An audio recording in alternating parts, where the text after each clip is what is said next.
देश के बाहर जब हमारे प्रधानमंत्री पहले जाते थे कांग्रेस के समय में, 1 दिन 4 दिन 7 दिन इंतजार होता था वहां के प्रधानमंत्री, वहां के राष्ट्रपति से मिलने के लिए। लेकिन आज हमारे देश के प्रधानमंत्री नरेंद्र मोदी जी अगर देश से बाहर कोई देश जाते हैं तो वहां का प्रधानमंत्री रेड कारपेट बिछा करके उनका स्वागत के लिए खड़ा रहता है। ये स्वागत और सम्मान मोदी जी का नहीं है, 140 करोड़ देशवासियों का सम्मान है कि हमारा देश मजबूत हुआ है, 5वां अर्थव्यवस्था में पहुंचा है। मोदी जी ने कहा है जैसे ये सरकार बनेगा तीसरी अर्थव्यवस्था में, पूरे विश्व का जो 11वां स्थान में हमारा भारत था आज 5वां में है। मोदी जी ने वादा किया है कि तीसरा अर्थव्यवस्था सबसे मजबूत हमारा रहेगा जैसे ये सरकार बनेगी। और मोदी जी जो बोलते हैं उस पर जनता को भी, हम लोग को भी और देशवासियों को विश्वास है। और अगर गारंटी किसी का चलता है तो सिर्फ और सिर्फ नरेंद्र मोदी की गारंटी चलती है। नहीं तो ये कांग्रेस वाला तो बहुत भाषण दिया था कि नहीं? अभी बताए 5 लाख नौकरी हर साल, बेरोजगारी भत्ता 5,000 7,000, महिला लोग के लिए बोला था 3,000 चूल्हा खर्चा देंगे हर महिला को हर महीना। कौन चूल्हा में 3,000? किसान के लिए मोदी जी 6,000 साल में दे रहे हैं। रघुवर दास जी 5,000 रुपया प्रति वर्ष, 5 एकड़ जमीन तक 25,000 दे रहे थे। सरकार जैसे बना वैसे किसान का गला घोटने का काम किया और 25,000 को बंद किया। 1 रुपया में महिला के नाम पर रजिस्ट्री होता था पहले फ्री में। जैसे ही सरकार बना, सरकार ने महिलाओं का सम्मान में जो 1 रुपया में होता था रजिस्ट्री, उसको बंद करने का काम किया। आज कोयला बेचा रहा है, बालू बेचा रहा है, लूट हो रहा है। पहले 10,000 का बालू हुआ 60,000 में। तो प्रधानमंत्री आवाज जो घर बना रहा है वही जानता है कि बालू खरीदना अब सोना जैसा महंगा होते जा रहा है का। और जब भी सरकार बनता है तब बालू का रेट आसमान पर पहुंचता है। बालू लूट, कोयला लूट, पहाड़ लूट, पत्थर लूट, ये तो बेचिए रहा है, नौकरियों बेच रहा है। इसीलिए ऐसा भ्रष्ट सरकार को उखाड़ के फेंकना है ना, तो लाठी डंडा से थोड़ी फेंक पाइएगा। कौन चीज से फेंकिएगा? वोट से। और इतना जो नौजवान है, इतनी हमारी मातृशक्ति है। अगर आप संकल्प ले लें और 4 दिन 3 दिन आप मेहनत करना है तो मुझे पूरा विश्वास है कि भारतीय जनता पार्टी के अलावा दूसरा पार्टी का बोहनी भी आपके पंचायत, आपके बूथ से नहीं होगा। और ये आप कभी मत सोचिएगा कि चेटे बलालोंग कुदलोंग मेरा क्षेत्र से बाहर है, हटिया के बाहर है, खिजरी विधानसभा है। आप मान के चलिए कि आपका विधायक नवीन जायसवाल है, हटिया विधानसभा का ही आप वोटर है। वोट भले वहां मारिएगा लेकिन विधायक हम आपका रहेंगे। हर सुख में, दुख में, काम में, बिजली में। अभी सड़क बनाए कि नहीं जी कुदलोंग तक? कौन बनाया? गुलगू वाला नवीन भैया गया था शिलान्यास करने।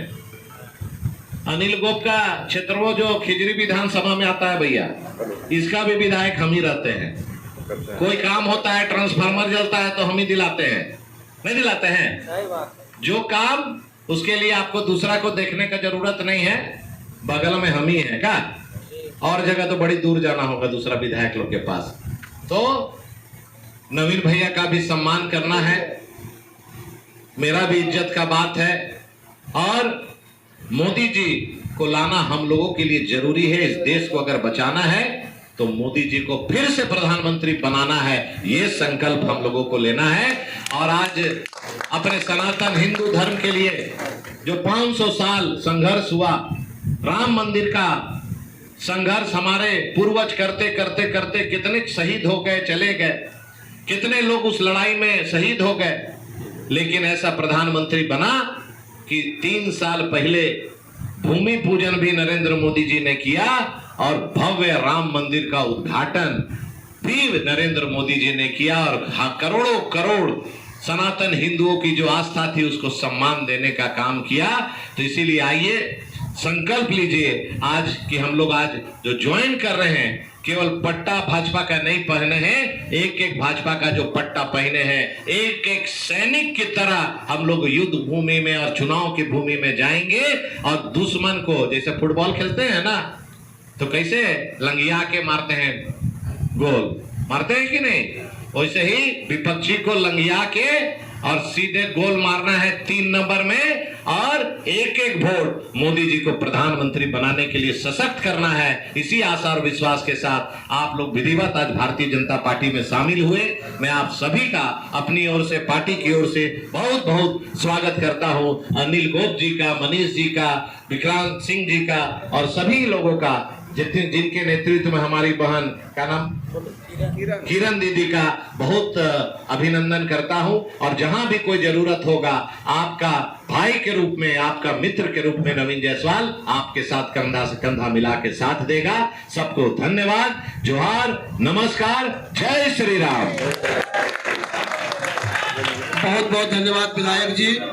देखिए, आज नगड़ी प्रखंड के सैकड़ों युवा और महिलाएं जो भारतीय जनता पार्टी और नरेंद्र मोदी जी के कामों से प्रभावित होकर और देश को सुरक्षित और आगे बढ़ाने का निर्णय के साथ आज भारतीय जनता पार्टी का विधिवत सदस्यता ग्रहण किए।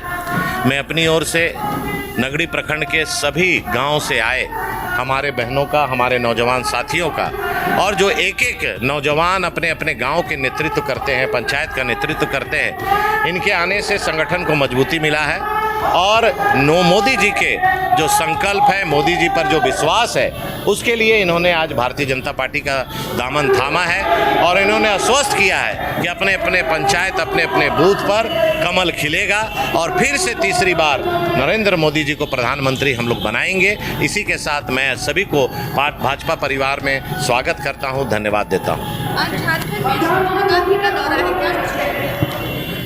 इनके दौरा आने से, जाने से जनता को कोई फर्क नहीं पड़ता है। जनता को सिर्फ फर्क पड़ता है नरेंद्र मोदी जी की गारंटी पर, नरेंद्र मोदी जी के काम पर। 10 साल के काम को यहाँ के लोगों ने जिस उत्साह के साथ देखा है, उनके काम को महसूस किया है। फिर से तीसरी बार नरेंद्र मोदी जी यहाँ पर प्रधानमंत्री बनेंगे, इसमें कोई शंका की बात नहीं। आज भारी संख्या में बीजेपी में कई सदस्य का ग्रहण किए हैं, क्या कुछ कहेंगे?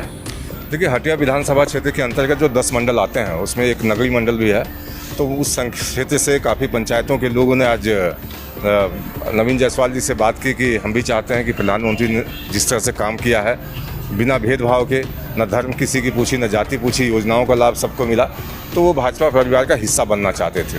आज आपने देखा कि जितनी संख्या में लोग आए स्वतः अपनी इच्छा से, और पार्टी ने उनको जो सम्मान दिया है आज, तो हम अपेक्षा करते हैं कि परिवार का हिस्सा बनने के बाद ये लोग अपनी पूरी ताकत के साथ अपने अपने पंचायत में पार्टी को मजबूत बनाने के लिए अपना सर्वस्व लगाएंगे।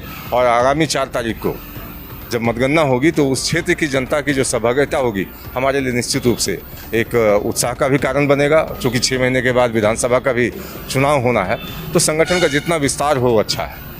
सोनिया गांधी ने अपने एक दौरे पे कहा कि हमने अपने बेटे को, राहुल गांधी को, जनता के लिए सौंप दिया है, इस पे क्या कहेंगे? देखिए, इसके लिए तो मैं समझता हूँ कि अमित शाह जी ने जवाब दिया कि कोई किसी की बपौती सीट नहीं होती, कोई पुश्तैनी सीट नहीं होती। जनता चुनती है कि कौन हमारे यहाँ का सांसद होगा, कौन विधायक होगा। तो अपने आप को वो जो वंशवादी पार्टियाँ हैं इसी तरह से मान के चलती हैं कि कभी उनके पति रहे, फिर पति के बाद पत्नी, पत्नी के बाद बेटा। तो ये जो सोच है उनकी, कहीं ना कहीं उन प्रथम जो परिवार है उनको ऐसा लगता है कि हमारा विशेषाधिकार है। लेकिन जनता ने तय किया था पिछली दफ़ा कि अमेठी में राहुल गांधी नहीं होंगे, वहाँ से स्मृति ईरानी होंगी। जी, प्रियंका जी आ रही हैं। अब उनके नेताओं का कार्यक्रम लगा, स्टार कैंपेनर है, लेकिन उत्तर प्रदेश की जब वो प्रभारी थी तो मात्र 2 सीटें उनकी पार्टी को आई थी, इसलिए कोई विशेष प्रभाव नहीं पड़ने जा रहा, क्योंकि उनकी स्वीकार्यता जनता के बीच में नहीं बन पा रही।